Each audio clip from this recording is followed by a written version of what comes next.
한평생 농민, 빈민 통일, 민주화 운동에 매진하며 한국 사회운동 전반에 참여해왔던 우리 시대의 큰 어른 백규환 선생님께서 오늘 새벽 투병 끝에 우리 곁을 떠나셨습니다. 삼가 고인의 명복을 빕니다. 백규환 선생님은 평생을 두고 한국 근현대사의 굴곡진 시간을 함께 하셨습니다. 한일협정 반대운동을 비롯해 유신 반대 긴급조치 위반으로 투옥되시기도 했습니다. YMCA 위장결혼 사건과 부천 권인숙량 송고문 폭로대회를 주도한 혐의로도 체포돼 옥고를 치르셨습니다.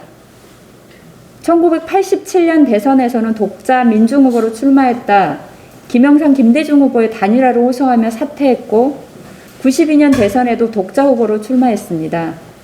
이후 지금까지 선생님이 설립한 통일문제연구소 소장으로 활동하시며 우리 시대 큰 어른으로 눈물과 아픔의 현장을 마다하지 않고 자신의 몸을 내던지셨습니다. 삼가 고인의 명복을 빌며 선생께서 못다 이룬 민중이 주인되는 세상을 위해 더욱 매진하겠습니다. 잠깐 일어나서 묵념하겠습니다. 1도장.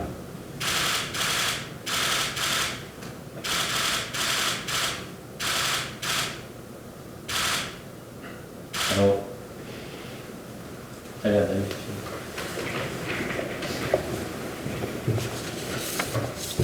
네. 다음 비상대책위 항활동 관련해서 말씀드리겠습니다.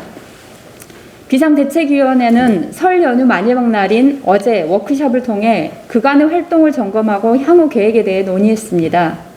우선 비대위의 최우선 과제인 성평등 조직문화 개선 방안의 마련과 집행은 현재 전당원 인식 및 실태조사를 준비 중입니다. 2월 중 본 조사를 바탕으로 당내 성평등 실태를 평가하고 개선 과제로 도출한 후 이에 따라 종합적인 개선 방안을 발표할 예정입니다. 구체적인 내용과 관련해서는 배복주 위원님께서 브리핑하겠습니다. 둘째, 현재 위기를 극복하고 당을 정상화하기 위해 당대표 보궐선거를 가급적 빠른 시일 내에 추진하기로 의견을 모았습니다. 비대위는 이번 당대표 선거가 당 쇄신 방안을 둘러싼 정당적인 토론회장이 되도록 준비하겠습니다. 비대위는 향후 시도당 위원장 연석회의 등을 거쳐 2월 하순 전국위원회에서 당대표 보궐선거 일정을 결정할 예정입니다. 또한 광역시도당 대의원대회 및 당원 간담회 등을 통해 비대위의 향후 계획을 설명하고 성평등 조직 문화를 포함한 전반적인 당 쇄신 방안에 대해서도 계속 의견을 수렴하도록 하겠습니다.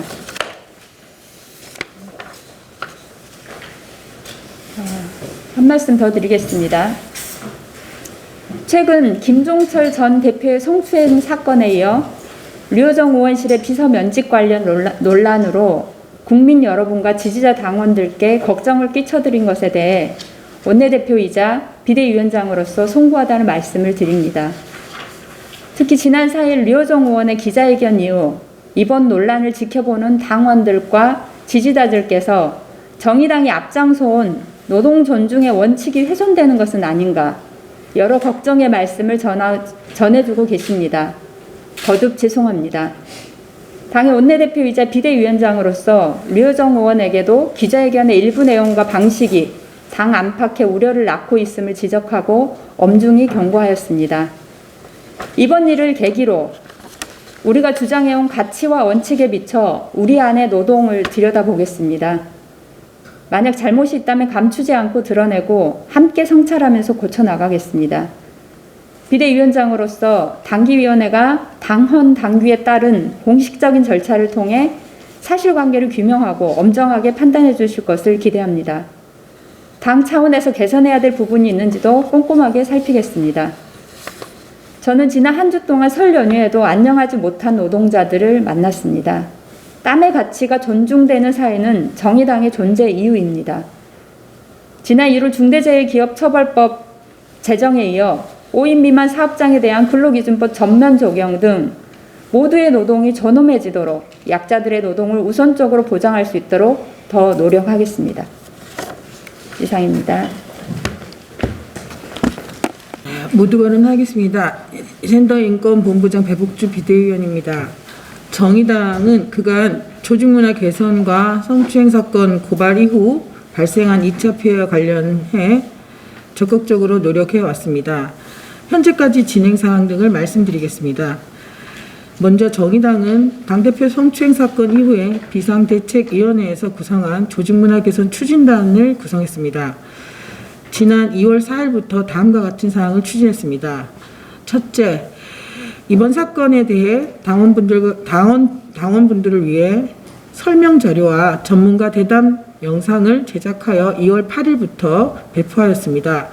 이를 통해 당원들과 함께 사건의 해결 과정에서 고려했던 지점과 의미를 공유할 수 있었습니다. 둘째, 성평등 조직문화를 조성하기 위해 당원들이 인식하고 있는 조직문화에 대한 견해와 의견을 수렴하기 위한 설문 내용을 외부 기관에 의뢰하여 자문을 받고 설문 문항을 준비하고 있습니다. 이번 주 수요일부터 전당원 설문조사를 시작할 예정입니다. 설문조사를 마치는 대로 결과를 분석하고 실천 과제를 도출하고자 합니다.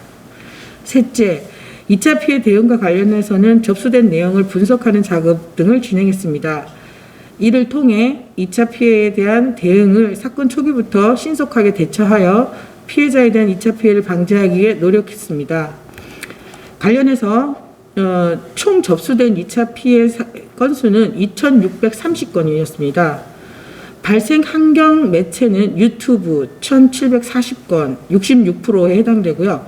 온라인 커뮤니티에서 540건, 20% 정도 순으로 나타났습니다. 행위 유형으로는 피해자에 대한 의심이 1,691건, 64%, 피해자에 대한 비난 836건, 32%, 피해자에 대한 부적절한 표현, 욕설이나 성희롱을 포함해서 101건이 있었습니다. 이 밖에도 몇몇 언론 보도에서는 호기심을 유발하는 선정적인 내용의 기사가 있었습니다.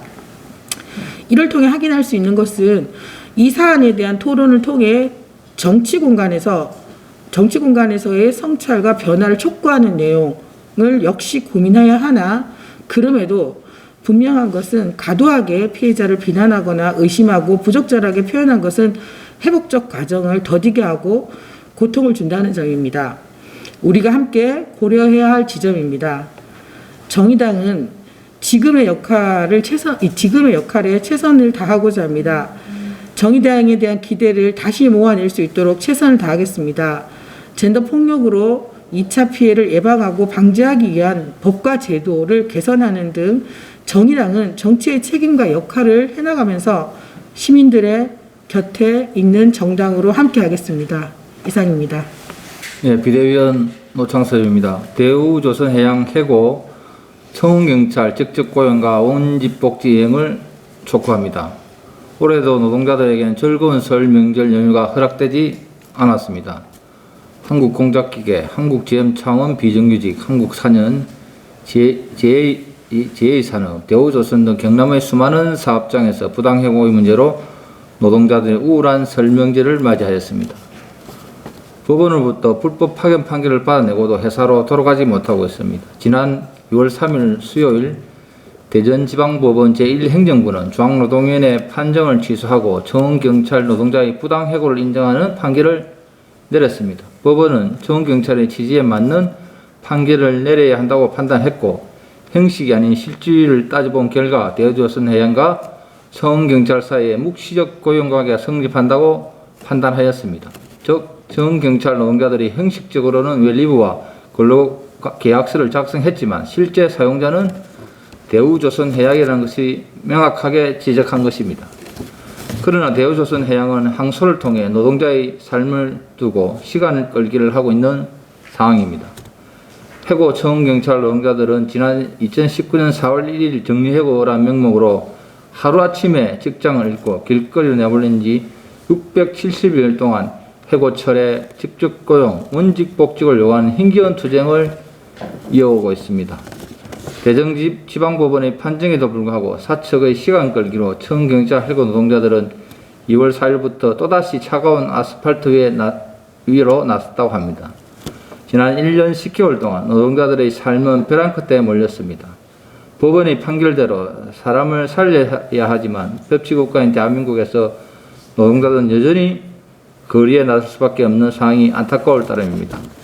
정경찰들의 고용 주체는 대우조선 해양입니다. 대우조선 해양은 이번 판결에 대해 즉각 수용하고 정경찰 노동자들의 직접 고용, 원직 복직을 시켜 사용자의 책임을 명확히 할 것을 촉구하며 현재 국회에 발의된 정경찰법 개정안이 반드시 통과될 수 있도록 정의당 또한 함께 노력할 것입니다. 이상입니다. 정의당 비대위원 문영미입니다. 설 연휴 또 안타까운 산재 사망 사고가 있었습니다. 지난 2월 13일 인천 서구의 한 도금업체에서 폐수 찌꺼기 제거를 하던 노동자 2명이 유독가스에 질식하는 사고가 발생했습니다. 한 분은 치료를 받다가 숨졌고 한 분은 의식이 없는 상태입니다. 고용노동부는 10일 산업안전보건법에 따라 지난해 기준 중대재해 발생, 산재 은폐, 사망 만인율 등으로 공표 대상이 된 사업장 1,466곳의 명단을 공개했습니다. 사업장 규모별로 보면 50인 미만 사업장이 539곳으로 전체 중대재해 공표 대상 사업장 가운데 80.3%를 차지했습니다.